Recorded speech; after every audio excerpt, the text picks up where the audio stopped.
Adrian Mayer is 93, and he was Professor of South Asian Studies at SOAS from the mid-1950s until when he retired quite a long time later. And he approached the department that he'd spent all of his life working in 2009 and said, would you like to restudy this village? You can have access to my field notes and that sort of thing. And I was a little bit nervous. I'd just joined SOAS at the time, and Adrian was a well-known figure in the discipline. And as many of you will know, field notes have a curious reputation in anthropology because they often come alongside diaries, as Malinowski famously demonstrated, and I was wondering what I was being dragged into with Adrian's generous request. But we took him on as a department, and in order to get funding, we expanded it as an idea. Good things come in threes, so we thought we needed 3 anthropologists to restudy. And coincidentally, I'd just written an intellectual biography of David Pocock, who was a PhD student here. I'd written that with Johnny Parry. So we included him on the project, but unlike Adrian, he was dead, so the problems of doing the restudy were a little bit different. And rather, unlike Adrian, when he retired from the University of Sussex, he had burned all of his field notes, famously in a bonfire in his garden, in his house in Lewes. So there were no field notes, but there were a couple of excellent books. And although I blush at this now, the third anthropologist was a man called F.G. Bailey, who'd been a student in Manchester. And I wrote to him saying, "Dear Professor Bailey, we're interested in restudying your village. Would you be interested in supporting this endeavour? Full stop. Yours sincerely, blah." And he wrote back about 20 minutes later saying, "Yes, it would be a pleasure. You can have access to all of my field notes, my diaries and my photographic collection. I've been waiting for someone to do this for a very long time," which was quite remarkable, really. So we had access to 2 sets of field notes, 2 living anthropologists, both in their 90s, who were very keen on being an active part of the project and the discussions that we had about restudying villages in India. So the paper I'm going to give today comes out of that project. I'm not going to talk particularly in detail about the villages themselves, but just more of the general ideas that this project has given us and has made us think about. What I'm going to say is that sometime during the 19th century, somebody invented the idea of an unchanging Indian village. That idea was repeated ad infinitum. If you're going to write something down, do it now, because this really is what I'm going to say in the next 55 minutes and nothing more. Somebody invented the idea of the static, unchanging, timeless Indian village in the 19th century. That was repeated often until the mid-50s, when anthropologists began to say, look, the village isn't unchanging at all, but what they did in the subsequent decades was replaced the idea of the unchanging village with an unchanging description of a changing village. That's the argument. Then towards the end, I will say that the language of social science is rooted in the 19th century, and villages have changed faster than our ability to describe them. That's it, in a nutshell. So we start off in Highland Orissa with somebody called Gowro, who was the wife of Freddie Bailey's research assistant. Freddie Bailey asked her to keep a diary of her everyday activities. So for a year, we have a record of what she did every day between January 1953 and 1954. I'll just read a little extract from the 19th of January 1953. Take out bedclothes and put beds aside. Sweep and clean house. Make tea. Wash the dishes from the night before. Clean cowshed. Wash. Brought water. Boiled it. Made food. Everyone ate. Brought water. Did cooking. Fed children. Put them to bed. Everybody ate. Went to sleep. Now, this woman clearly cared a great deal for those around her, and she appears to have been a very diligent and successful lady. But she was a woman of routine. She woke, cleaned, heated, dried, lifted, and arranged the materials of village life. But such was her regularity that by the end of March 1953, that's 2 months into her diary, Bailey was already a little bit bored. And he decided to broaden the scope of his investigation to think about other ways he could record her activities.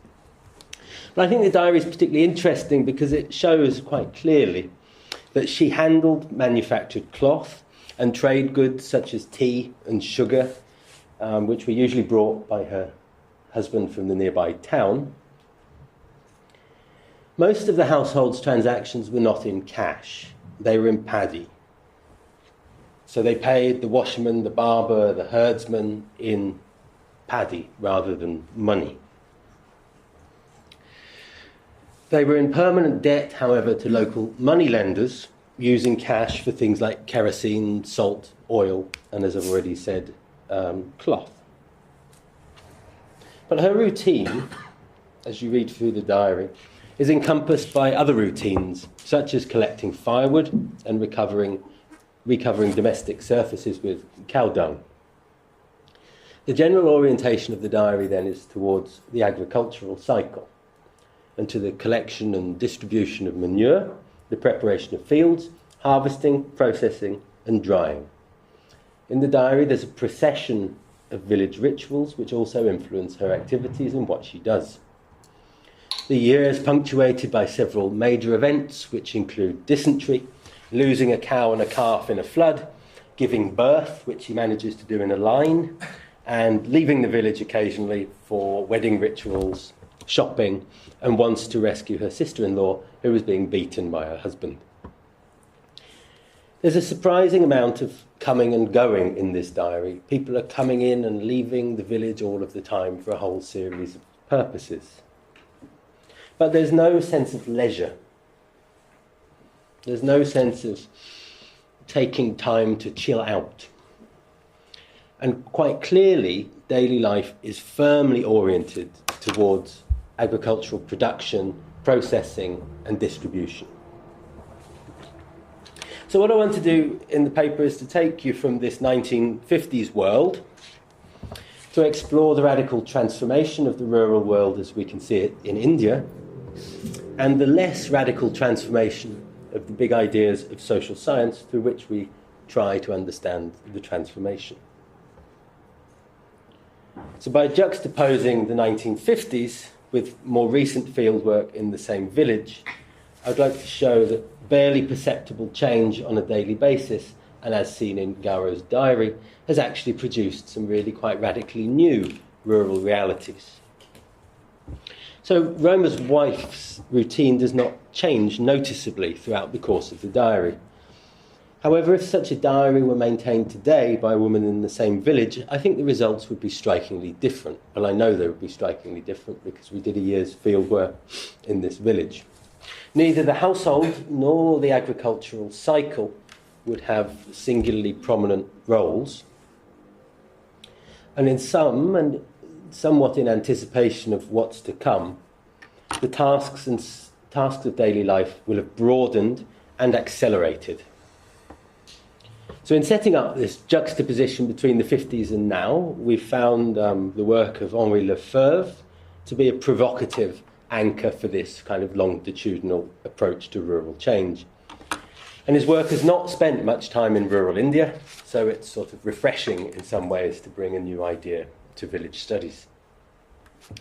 Lefebvre argued that it was the ideological project of bureaucratic capitalism that obscured the routine nature of what he calls everyday life.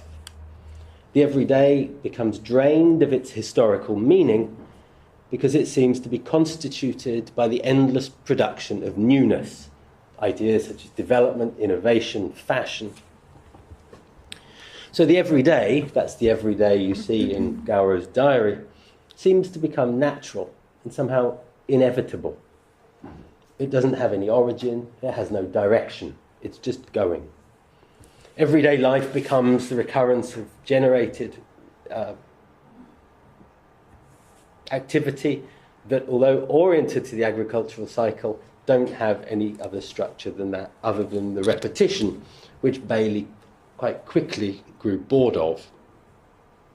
So her activities seem in some ways as natural and self-evident, whereas if you think about the history of India in the same time, the big events, the big political figures, the nation-building moments, history becomes a sort of transcendental reality, the real story of what's happened in India, while the everyday becomes domestic, familiar, boring. The big events of history appear as the disruption of the everyday, the making of the everyday in some ways, as exceptional and strange.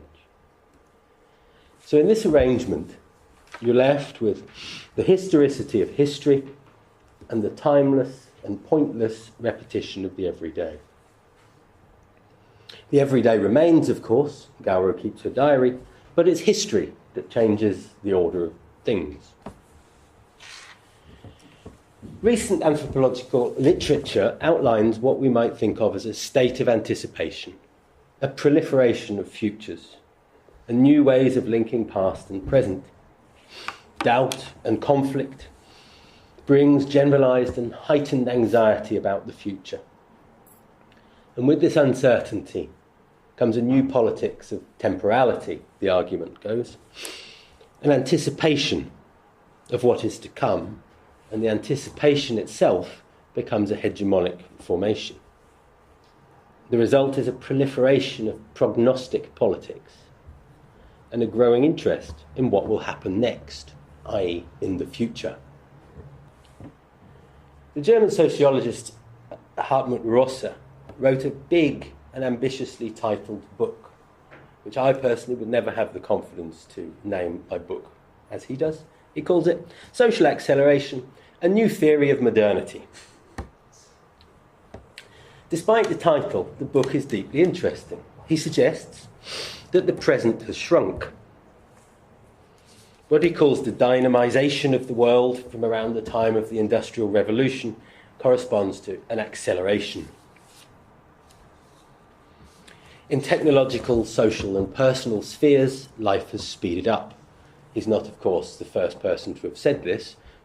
Many others have, but he does it quite well.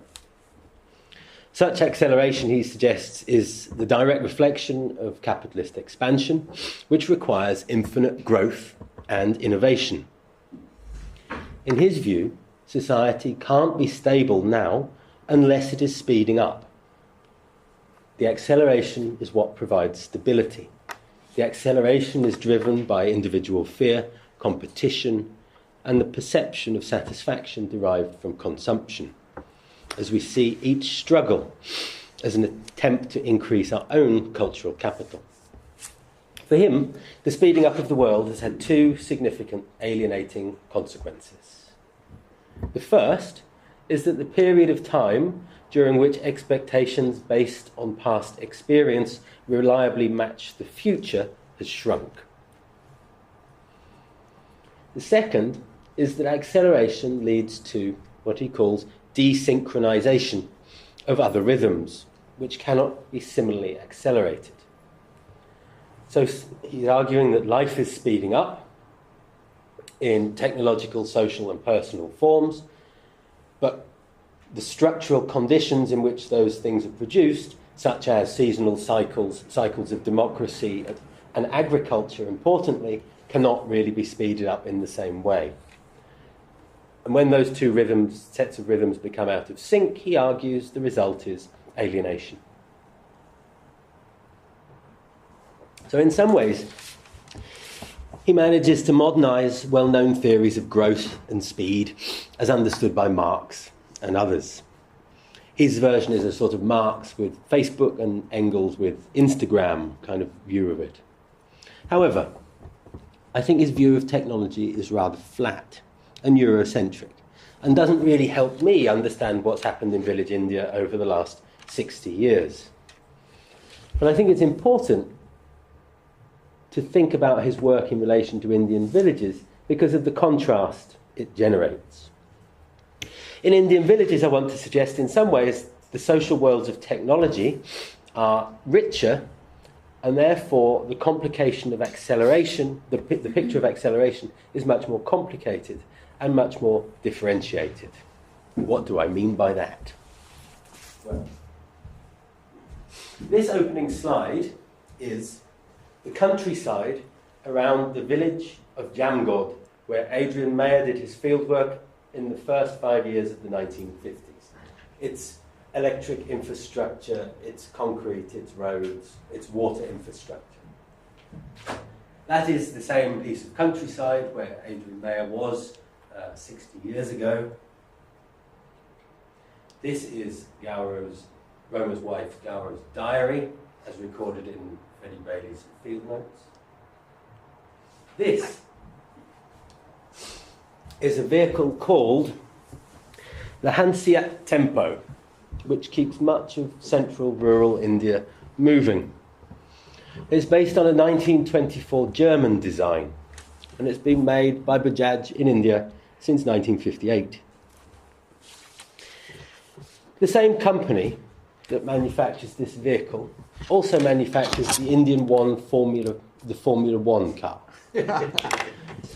So what I want to suggest with this rather crude wheeled example is that the contours and complications of technology in rural India the valleys are much deeper and the peaks are much higher than they are in Rosa's version of Instagram and Facebook sort of modernities. So what I want to do and what follows is to suggest that from the black and white image of Adrian's fieldwork to the electric infrastructure sort of picture of rural India, that the nature of the countryside has quite profoundly changed. But how? In the 1940s, an Indian agricultural economist wrote the unwritable. He wrote that, I always feel fine giving this in London, in Oxford I'm not quite sure. He wrote that cities attract the able and talented. Villages maintain the rest. Those that can, leave the village. Those that cannot, stay.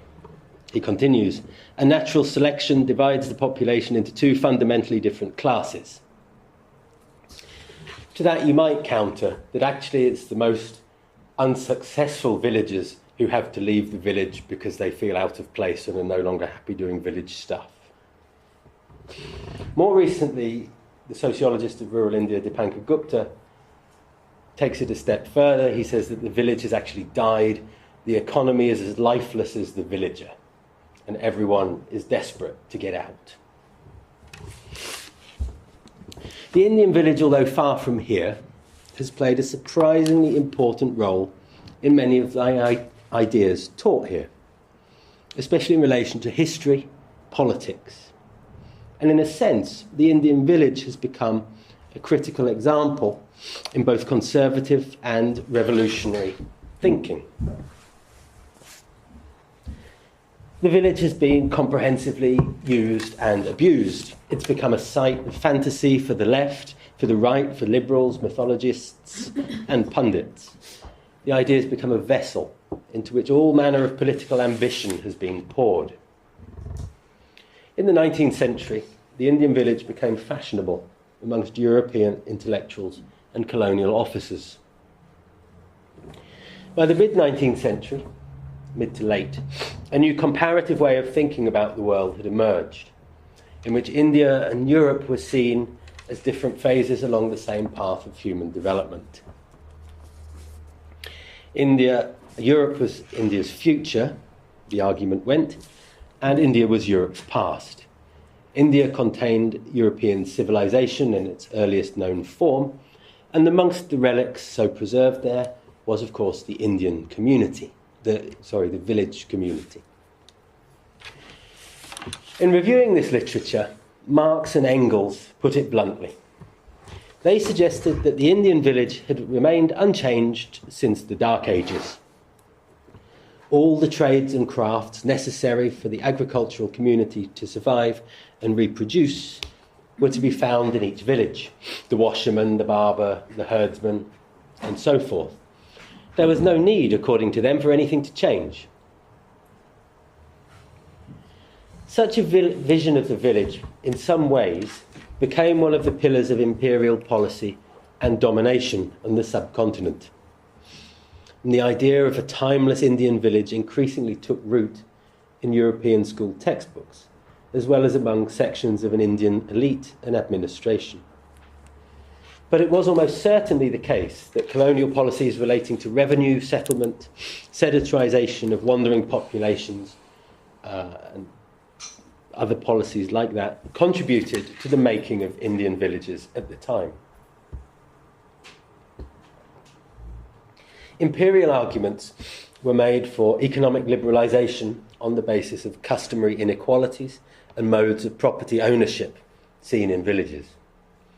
For many radicals, in contrast, the village community exemplified qualities of life such as liberty, equality, fraternity, all of which had been realised in some past epoch or were realisable in some future utopia.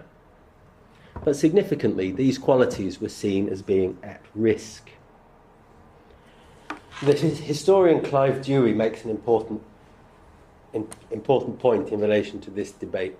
He says that in the late 19th century, English conservatives appeared radical in India, and the radicals appeared conservative, because the conservatives pressed for rural reform on the basis of customary inequality, land tenure patterns, and the restrictions that organisations of the village put on the freedom of the individual enterprise.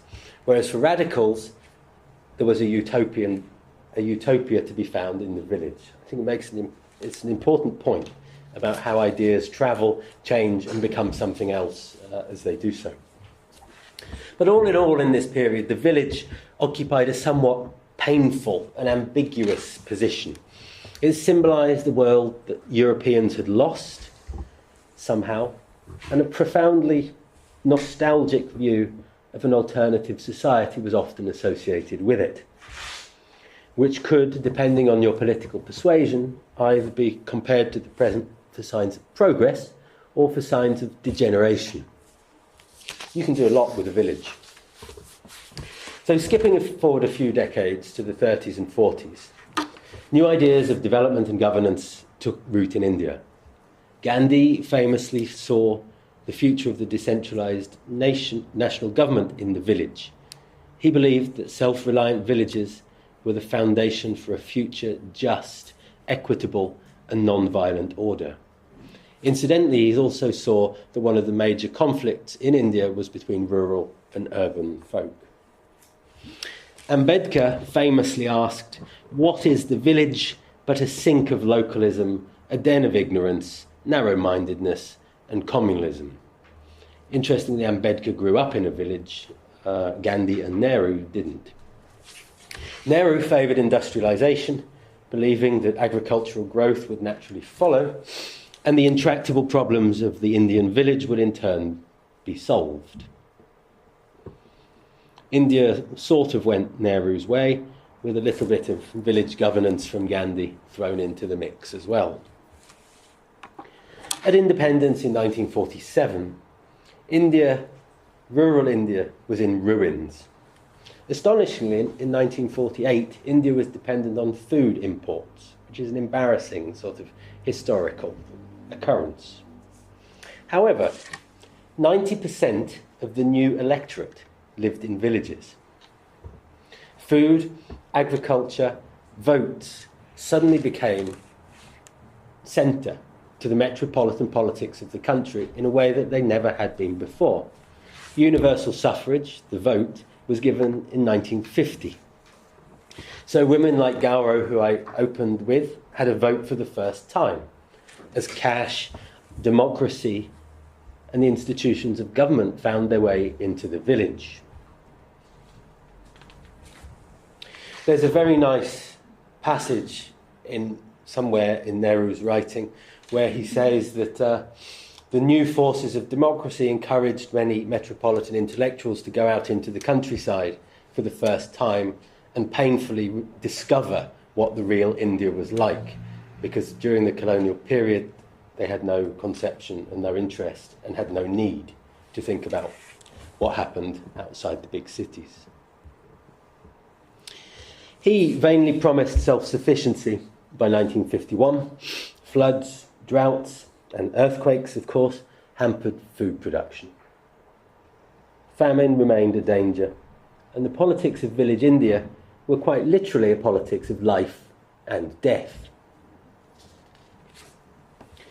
The Council of Agricultural Research, a colonial institution that continued to live, evocatively described the task ahead as liquidating a vast and ancient rural slum. I like the idea of the rural slum. It shows something of a shift in changes of register and the use of that term. The Cold War was fought very intensely in the villages of India.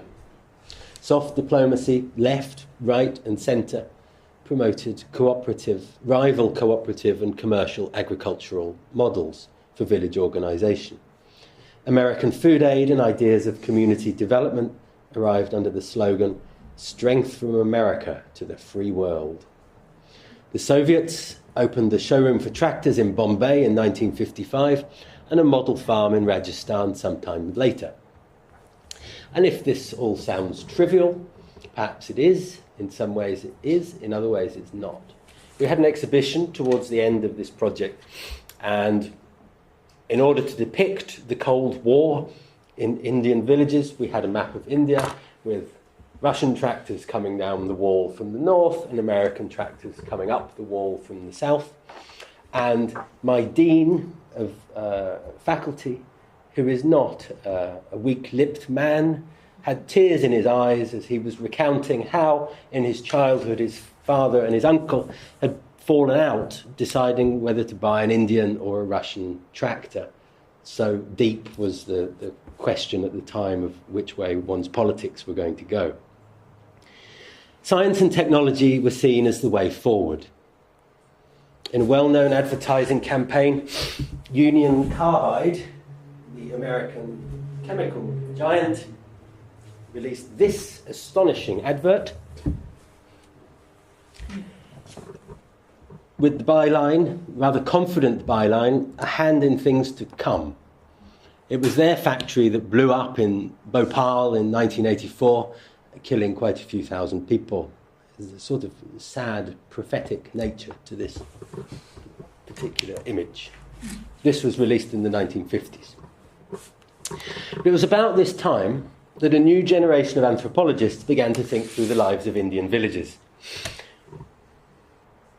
When I was taught anthropology, we were taught that in the 1950s, those nasty structural functionalists saw everything as an enclosed system, and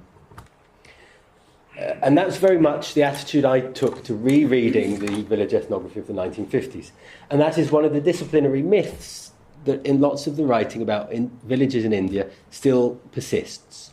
That in the 1950s, those nasty structural functionalists saw villages as bounded units of analysis. I don't think that's true at all. I think the opposite is true. That those generation of anthropologists went to enormous lengths to show how the village was connected to the government, to think tanks, that people were coming and going, marrying in and out of villages, that politics transcended the village and became a regional sort of issue. There's nothing isolated or bounded about the three villages that we ended up restudying in Gujarat, Madhya Pradesh and Orissa. They explicitly rejected the naturalism represented in some ways by Marx and completely rejected the idea of the village republic or the village community. They did see the village as a meaningful unit of analysis, but they emphasised connectivity and the circulation of both ideas and people.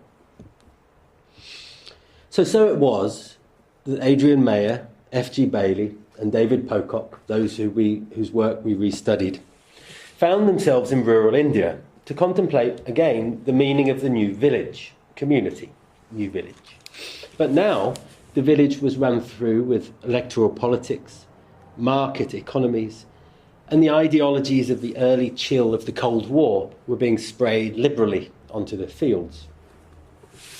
At the time, so we're in the 1950s now, at the time they confidently predicted that farming would no longer be the backbone of the village economy. they said there would be an increase in other forms of employment. There would be a corresponding shift in traditional patterns of hierarchy and inequality. What that means is that caste relations would change as agriculture lost its power. They explicitly said that the influence of land, at least on the scale of the village, would lose ground to the influence of commercial acumen and cash wealth. Now, very interestingly, since that time, these have been the conclusions of 6 decades of village studies in India. The countryside has been hollowed out, farming has ceased to provide an income for most, and dirty fingernails have simply gone out of fashion. So I said at the beginning, I was going to argue that we've moved from the idea of an unchanging village in India to an unchanging description of a changing village in India. We're now on to the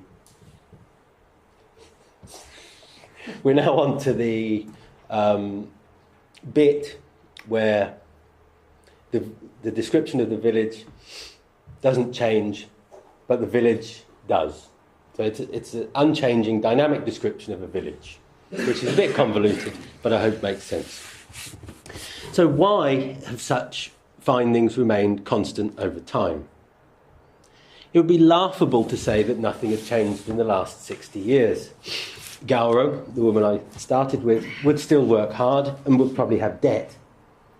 She would probably not work the land, and she would be more mobile. She'd watch television, have leisure time as well as rest time. She might even go on the occasional break to the coast to see the beautiful plastic penguins and the waves break onto the shore in Gopalpur on Sea. I really like plastic penguins in Gopalpur on Sea, and if you're passing, I'd recommend half an hour. Her husband might have a motorbike, and they're certainly saving hard to send their children to school. So if we add to these imagined changes to her life, America's victory in India in the Cold War, the ways in which industries trading in crude oil, metals, chemicals, seeds, money and dreams have penetrated the lives of village India through haphazard liberalisation and information technologies, then the idea of a village republic now seems completely moribund, rather more than it was even in Gauro's diary, as she was coming and going in cash. But before I get on to the why these findings have not changed, when the world evidently has, I just want to pause for a minute and think about what they mean. They mean this. The village no longer functions as it did. Agricultural land is no longer at the heart of the local economy, or of the ritual cycle, or of relations of power, status and hierarchy.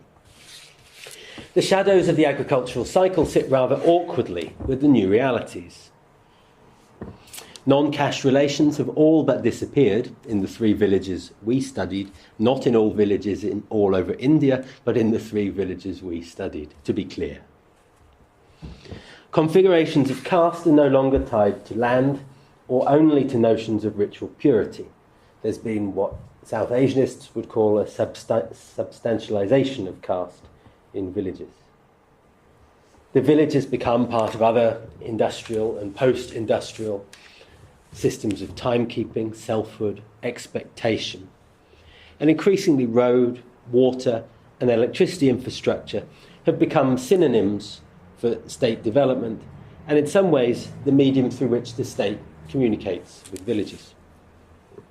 Union Carbide, they also made torches and batteries, by the way, have been replaced with more agile global corporations who sell things like equity and risk and trade in non-tangible things such as shares, futures, derivatives, and indeed infrastructure. So the initial findings of this project, which I've struggled to find a vocabulary for, I started off thinking it was about restudying, but when there was an interval of 60 years, it didn't really make sense because a lot of things had changed. Then we thought about juxtaposition as a metaphor, juxtaposing the 50s to now. It's heuristically powerful and it's abrupt, but it's a little bit clumsy and doesn't say much about the changing role of anthropological method or theory in that time. So in the end, we decided to call it shadowing, which doesn't have power or heuristic. It doesn't quite have the power, but it seemed the most apt metaphor we've been able to come up with, because we also encountered ghosts and memories of these anthropologists in the fields as well. So there's a part of the project which I won't talk about today, which has been about memory as well. But the initial findings of this project, whether called restudy, juxtaposition or shadows, strongly echo what I've already said, that agriculture has crumbled, livelihoods have diversified, and so on. So what I want to suggest, that instead of seeing these things as marking the end of rural life in India as we know it, instead of seeing them as catastrophes, as somehow polluting the purity of village life, perhaps instead we should see those as the processes that animate what it means to live in a village today. So it is a contest over land fragmentation. It is an anxiety about matching different kinds of employment. It is the alienation of coming to terms with different forms of rhythm, some of which speed up, others remain the same. So I want to stress that those processes are perhaps best thought of as what it means to live in a village today, and should be the starting point rather than the conclusion of anthropological studies of rural India. Because rural India has changed. And I'm not, of course, alone in having noticed that rural India has changed. Some scholars have come up with some neologisms for how rural India and other parts of the world have changed in this time. Some suggest that the village has become a waiting room for industrial labour markets. Others suggest that the village has withered or even died. Some have called it an urban-rural continuum. For others, it's peri-urban. For others still, it's ex-burban. For even more people, it's the fringe city, or vicinities, or my particular favourite, the hermaphroditic and in-between sprawl. Clearly, our metaphors are struggling to keep up. The world has moved faster than our ability to describe it. Each of these terms is in some ways part of a serious attempt to rethink the relationship between cities, non-cities, urban and rural. But they don't quite work. They don't have traction. But they do encourage us to think more broadly about a story of human settlement. What is it about bringing terms together that is so unsatisfactory? Is it because those terms have history, meaning, etymology, and by mixing them, we're not really creating something new, we're creating a mix out of older things? Narendra Modi won the national election in 2014. His electoral success was wonderfully described as sandpapering the difference between urban and rural India, which really is a metaphor to conjure with. He won votes in both, the argument goes, and thus the election. In Gujarat, he previously served as Chief Minister since 2001. There, an earthquake had given him a golden opportunity to think about what it meant to live in a village and what a village was. The earthquake collapsed hundreds of them, and 900 villages had to be rebuilt. So at the time, he was given opportunity to think about what sort of institutions, what sort of lives people live in villages. And through a World and Asian Development Bank public-private partnership model, hundreds of private organisations were drafted into the region to reconstruct villages as they saw fit. And fashionable at the time, as an idea emanating from Delhi, was the idea that urban services should be brought to rural areas to stop people leaving, essentially. So that was the model he used in Gujarat, where public-private partnerships were used to reconstruct villages in various sort of ideological and visionary ways, often involving new names, new temples, and new ways of being a villager. But the key thing there, I think, is the paternalism of the language. It was about adopting a village. It was behaving paternalistically. Largely it was urban people who behaved paternalistically towards people in rural areas. And at a national level, paternalistic and adoption policies have also been implemented. Modi is doing at the centre what he learnt to do in Gujarat. But he's also pushed the idea of a high-tech cashless economy, has done deals with Google and Microsoft for rural internet, and to make these things called smart villages. Of course, some of this is bluster, but I don't think all of it is. And there is a village in northern Karnataka called Google, in which you cannot yet Google. Anyway. Last year and this year, he managed to do it twice, very successfully. He launched a new rural development scheme with the catchy name, the Shyam Prasad Mukherjee Rurban Mission. And that's not me rolling my R's unnecessarily, I really did say Rurban. Shyamji Prasad Mukherjee was the politician who founded what is now the BJP, of which Modi is the leader. The BJP, as many of you know, represents the political arm of the Hindu nationalist movement, and they favour a uniform civil code, a ban on cow slaughter, and other similar policies which have dominated divisive post-colonial politics. Mukherjee is also often fondly remembered for having told a rally in 1941 that if Muslims wanted to live in Pakistan, they should pack their bags and baggage and leave India now, which was a particularly inflammatory thing to say at the time. The word rurban is another neologism, rather like those I referred to earlier. Remember the waiting rooms and the hermaphrodites. But the adoption of rurban introduces a sort of problem of conceptual lag, on which I will eventually end. The geographer C.J. Gallipan first used the term rurban in relation to Wisconsin in the US in 1915. Now, as we mark the centenary anniversary of the term, it entered the policy language in India, but now in the name of Hindu exclusivity. For both ideological and electoral purposes, Modi has little time for the colonial legacy of the country. He seldom talks, for example, of the big metropolitan cities or of the old elites. Instead, he's chosen to prioritise new forms of settlement, something of a clean slate, again in which the facilities associated with cities can be put in rural areas and new kinds of citizens can be made. I'll just show you a little clip of a new kind of settlement. But we are still in India, you have to watch this car at the beginning.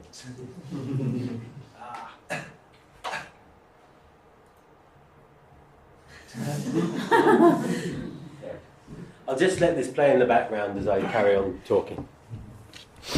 This is a place called Dholera, which is being built in rural Gujarat. It's named provocatively after an ancient Indus Valley city, and it's billed as Gujarat acting ahead of its time, looking to the future, building a township for a global community, a self-governed economic region. However jarring this vision of the future, the ubiquity of these computer-animated designs are contributing to making a new and shared vision of what rural India could look like. I think that this has already gone further in its characterisation of new realities than the conclusions of most sociologists. Schemes like this are fuelling massive rentier investment in the countryside. However, unlike the celebrated literature in India, which suggests that the practices of the colonial state help produce the realities of the country, I think it's to say here that the government is simply reflecting realities rather than making them. On the whole, village communities of India do not symbolise the world European men have lost. They do not represent an alternative society which can be compared to the present for signs of progress or degeneration. Neither, for the most part, can they be seen as a desirable model for a utopian future. They're part of transnational exploitative regimes, markets, which contribute to an unequal distribution of resources on the planet. Villages are sucked dry, leaving populations with high rates of youth unemployment, scrabbling around to meet spiralling costs of living as a second-rate underclass. So the research we've been doing suggests that India, or at least parts of it, have become a rather hard-nosed and blood-stained battleground of planning and land deregulation, transecting and gated highways, developer banditry, wind turbines, photolytic cells, mineral extraction.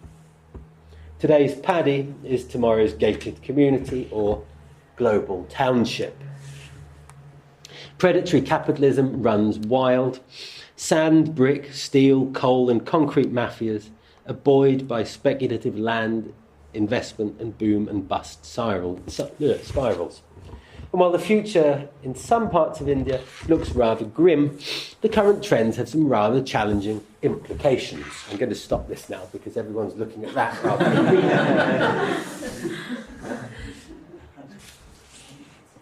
One of the assumptions of this story I'm telling, one of the implications for the story that I'm telling is for one of the world's favourite just so stories, the teleological fairy tale.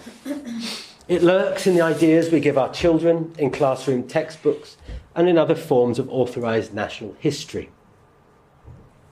It is the story of how the village became the city and why the city will be.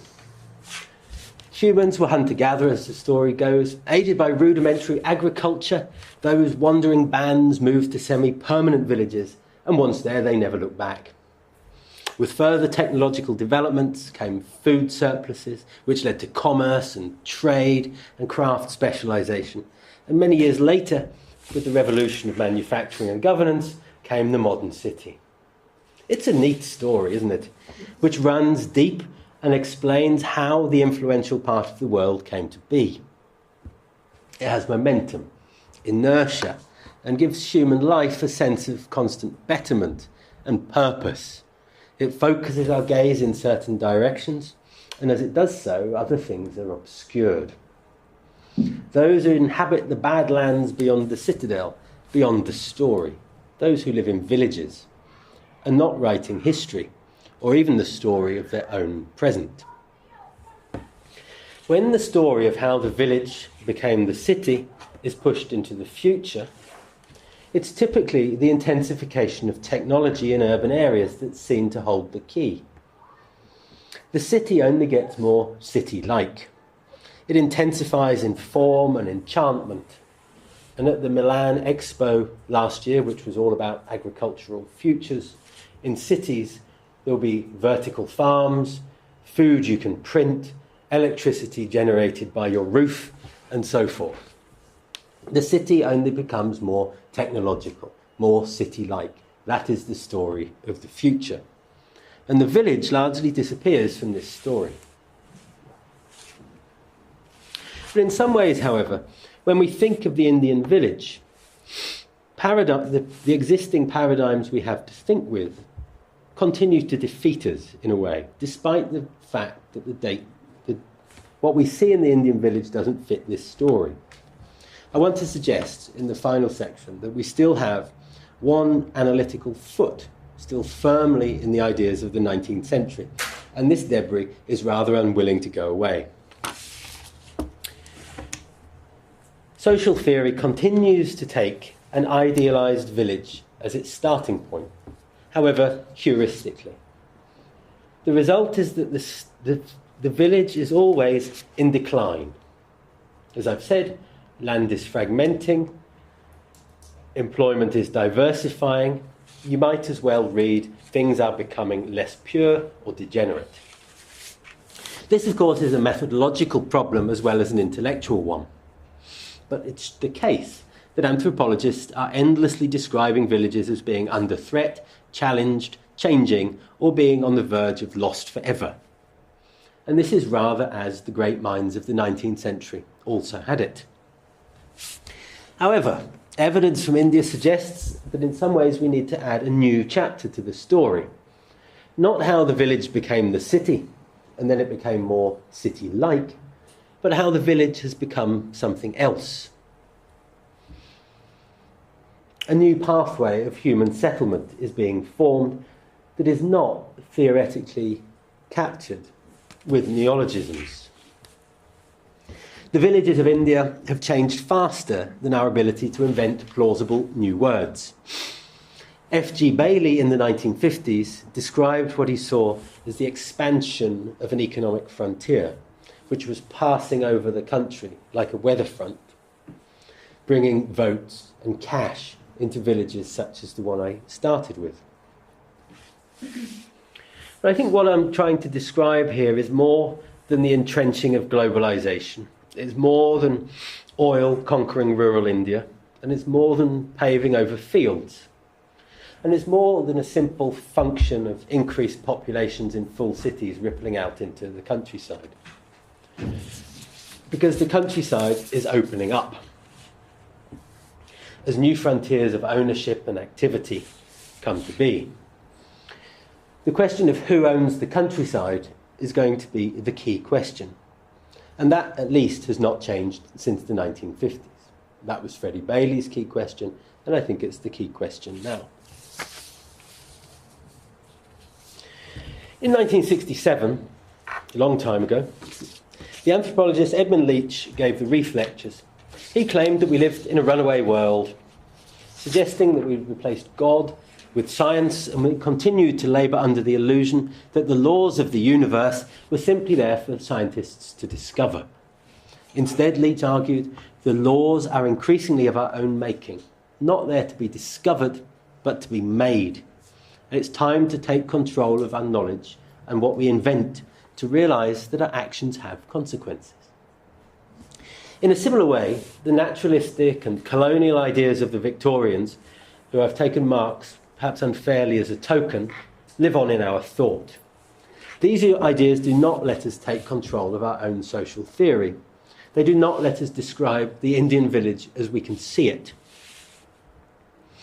In India, variously, peasants, however valorised in national mythology, have been seen as something of a malady to which industry is the cure. The transition is evolutionary, progressive. The countryside remains culturally inferior to the city. Fields are cities or factories waiting to happen, rather as the third or developing world were once thought to be playing catch-up, a form of mimicry or following a preordained path.